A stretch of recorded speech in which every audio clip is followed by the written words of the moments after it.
Heart का diagram नहीं है, वो आगे पढ़ेंगे किसका डायग्राम है।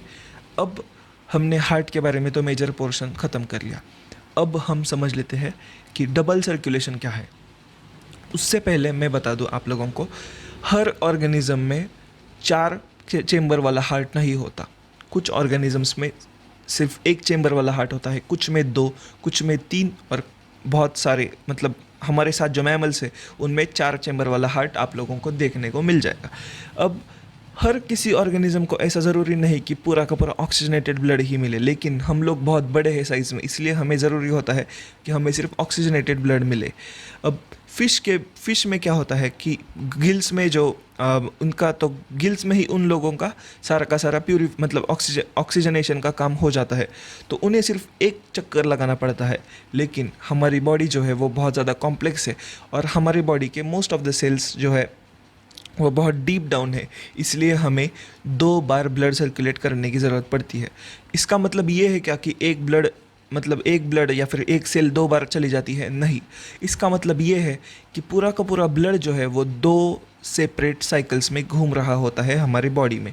अब ये 2 साइकिल्स को पावर करने के लिए हमारे बॉडी में 4 मतलब हमारे हार्ट में 4 आउटपुट्स है। अब वो हम जानेंगे कि किस तरीके से इनपुट्स और आउटपुट्स है, मतलब 4 दरवाजे हैं जिससे ये 2 सर्कुलेशंस ठीक से हो सकती है। तो उसका एक छोटा सा डायग्राम मैं आप लोगों को बता दूं। देखो, ये डबल सर्कुलेशन का डायग्राम है। कुछ यहाँ एक और एक यहाँ पे आप लोगों को सिस्टमेटिकली दिख जाएगा किस तरीके से सर्कुलेशंस हो रहे हैं। तो अब हम थोड़ा सा उसकी थियोरी पे आ जाते हैं कि क्यों हमें ज़रूरत पड़ती है डबल सर्कुलेशन की। तो double circulation, let's begin. Oxygen enters the blood in the lungs. Oxygen enters the blood in the lungs, तो लंग्स पे ऑक्सीजनेशन होता है। The separation of the right side and the left side of heart is useful to keep oxygenated and deoxygenated blood from mixing. अगर ये mix हो गए तो इतना इफिशिएंटली हमारा हार्ट नहीं काम कर पाएगा। तो इसलिए since the separation allows highly efficient supply of blood to the body, this is useful in animals that have high energy needs, जैसे हम लोग, सच एज बर्ड्स में भी 4 चैम्बर वाला हार्ट होता है। मैमल्स मतलब हम लोग, which constantly use energy to maintain their body temperature. In animals that do not use energy, the purpose of body temperature depends on the temperature in the environment. अब देखो, हम mammals और birds ना कुछ ऐसे स्पेशल प्राणी हैं जो लोग हमारे खुद के बॉडी का टेम्परेचर खुद मेंटेन कर सकते हैं, लेकिन जो फिशेस होती है या फिर फ्रॉग्स होते हैं तो वो उनके बॉडी का टेम्परेचर कंट्रोल या फिर मेंटेन नहीं कर सकते। We are warm blooded animals और वो लोग कोल्ड ब्लडेड एनिमल्स हैं, तो उनके बॉडी का टेम्परेचर सराउंडिंग्स के टेम्परेचर पे डिपेंड करेगा। हमारे बॉडी का टेम्परेचर हमारी बॉडी खुद डिसाइड करेगी, इसलिए हमारे बॉडी का टेम्परेचर 35-36 तक होता है। और ये एक बहुत ज़्यादा एनर्जी कंज्यूमिंग प्रोसेस है। अब एनर्जी कंज्यूमिंग प्रोसेस मतलब क्या? हमारे बॉडी को ये काम करने के लिए बहुत ज़्यादा काम करना पड़ता है, और इसलिए हमें एक बहुत ज़्यादा इफ़िशिएंट पंप की ज़रूरत होती है। हमारी बॉडी को बहुत ज़्यादा इफ़िशिएंटली काम करने की ज़रूरत होती है फंक्शन करने के लिए। इतना डेप्थ में पढ़ा रहा हूँ, सब्सक्राइब कर दो। Such animals like amphibians and many other reptiles have 3 chambered hearts. तो देखो reptiles 3 chambered hearts and tolerate some mixing of oxygenated and deoxygenated blood streams. Fishes and on other hands have 2 chambered hearts, जैसे मैं कहा fishes 2 CHAMBERD chambered heart and the blood is pumped to the gills. तो gills सब कुछ साफ सफाई करके दे देते हैं, तो इन लोगों को सिर्फ एक ही राउंड ठीक है चल जाता है, is oxygenated there and passes directly to the rest of the body. तो गिल्स में जो है इनका पूरा का पूरा साफ सफाई हो जाता है ब्लड का, मतलब ऑक्सीजनेशन हो जाता है और डायरेक्टली वो बॉडी में पंप किया जाता है, लेकिन हमारे में ऐसा नहीं है।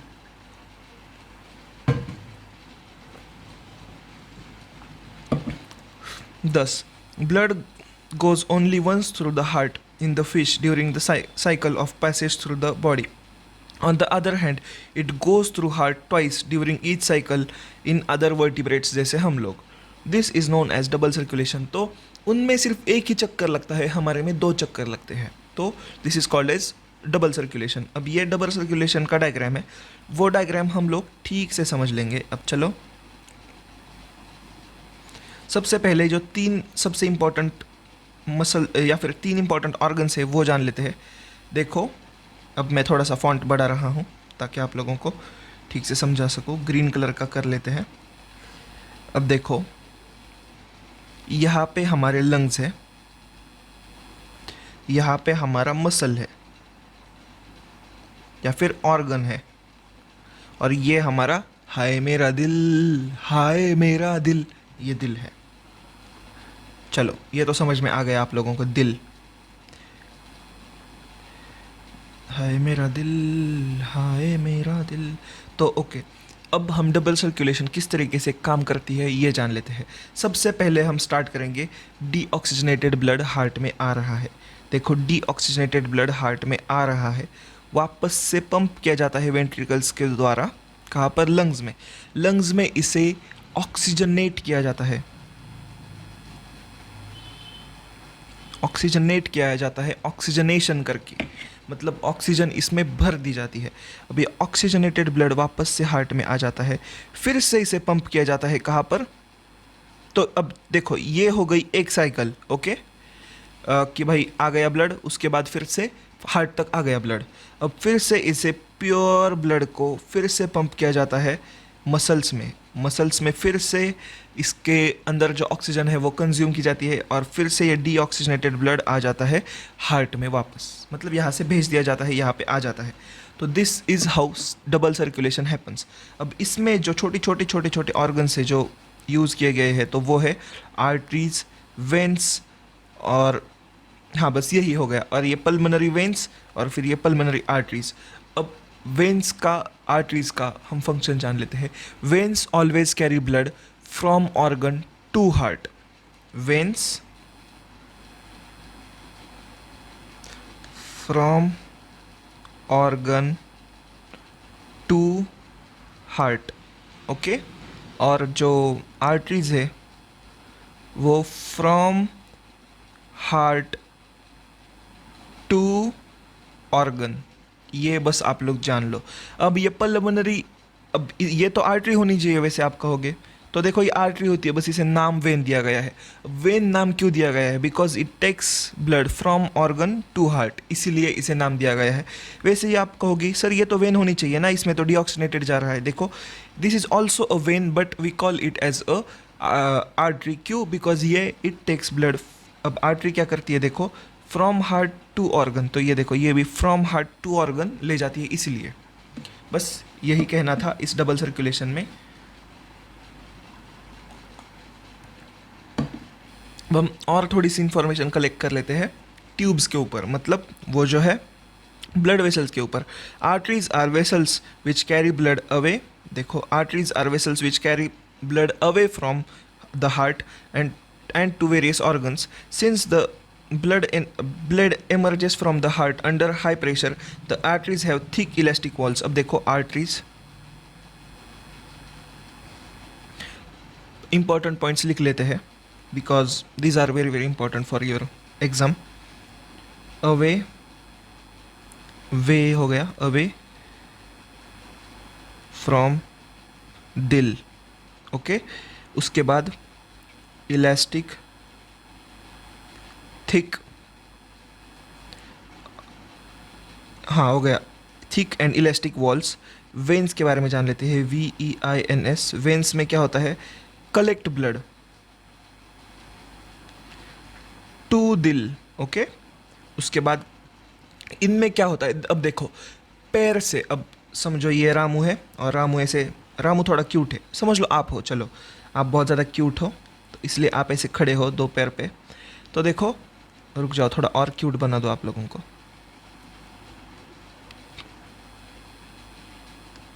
तो देखो, ये हो आप, ये आपके लेग्स, ये आपके हाथ। अब यहाँ से ब्लड आ रहा है आपके दिल तक, तो बहुत ज़्यादा चांसेस है कि ग्रेविटी से ब्लड नीचे आ जाए, राइट? बिकॉज ग्रेविटी हर चीज़ को नीचे पुल करती है। तो ये रोकने के लिए वेन्स के अंदर भी वॉल्व्स होते हैं। तो वो वॉल्व्स कुछ इस तरीके से होते हैं, रुक जाओ मैं ठीक से ड्रॉ कर लूँ आप लोगों के लिए, सिर्फ आप लोगों के लिए, सिर्फ आप लोगों के लिए। देखो, तो कुछ इस तरीके का ये वॉल्व होता है। अभी ये इस वॉल्व का काम क्या होता है मुझे बताओ। नहीं पता, चलो मैं बता देता हूँ। जब भी चलो ब्लड आगे जाएगा ना तो वो वापस नहीं आ पाएगा। जैसे ही ब्लड आने की कोशिश करेगा ना, ये ऐसे क्लोज होके ब्लड का सप्लाई रोक देंगे नीचे जाने का, तो फिर ब्लड सिर्फ एक ही डायरेक्शन में फ्लो करेगा। तो इस वजह से इनमें होते हैं वॉल्व्स। दूसरी बात, veins collect the blood from different, okay, they do not need thick walls. तो इनको ज़्यादा प्रेशर सहन नहीं करना पड़ता जिस तरीके से इन्हें करना पड़ता है। आर्टरीज में हार्ट का पूरा प्रेशर आता है, वैसे इनमें नहीं होता। तो instead they have valves that ensure that blood flows only in one direction. तो इनमें वॉल्व्स होते हैं, ये बहुत ज़्यादा इंपॉर्टेंट है, वॉल्व्स होते हैं। ऑन रीचिंग द ऑर्गन और tissue the artery divides into smaller and smaller vessels. तो जैसे जैसे आगे जाएगा तो इतना बड़ा आर्टरीज फिर से डिवाइड होगा, उसके बाद छोटा छोटा और छोटा छोटा हो जाएगा, फिर और छोटा छोटा हो जाएगा, और एक टाइम ऐसा आएगा जब ये कुछ ज़्यादा ही छोटा हो जाएगा और ये हेयर जितना थिन होता है, और उस चीज़ को हम कह देते हैं कैपिलरीज। तो देखो, वन सेल थिक मतलब सिर्फ एक ही सेल जितना, मतलब इस साइड पे एक सेल, इस साइड पे एक सेल, मतलब कुछ ऐसा, इस साइड पे कुछ सेल्स, एक वन सेल थिक लेयर बन जाता है, उसे हम कह देते हैं प्यार से कैपिलरीज। अब ये कैपिलरीज का यूज़ क्या है, देखो ये आपका मसल का सेल हो गया, ये हो गई कैपिलरीज की एक सेल, ओके, ये हो गई दूसरी सेल, और ये कुछ इस तरीके से ऐसे सिलेंडर शेप में है। तो जब भी ऐसे ब्लड अंदर आएगा ना, तो सिर्फ ये ब्लड से यहाँ पे ले जाएंगे न्यूट्रिएंट्स, और फिर डायरेक्टली मसल सेल में डिलीवर होगा वो न्यूट्रिएंट्स। तो इसलिए ये कैपिलरी यूज़ होता है। Exchange of material between the blood and surroundings takes place across this thin wall. The capillaries then join together to form veins and convey blood away from the organ. तो ये देखो यहाँ पे ऐसे एक जाली की तरह बना देता है, और फिर ये आगे कैरी होगा, उसके बाद ये और सारी वेन्स इसे जुड़ जाएंगी, रुक जाओ, और सारी ऐसी कैपिलरीज इसे जुड़ जाएंगी, और कैपिलरीज जुड़ जाएंगी, और ये एक थिक थोड़ा सा मसल थिक वेन बन जाएगा। उसके बाद और सारी जुड़ जाएंगी ऐसी छोटी छोटी थिक वेन्स, तो ये बहुत ज़्यादा बड़ा एक वेन बन जाता है। See you in the next class, bye bye.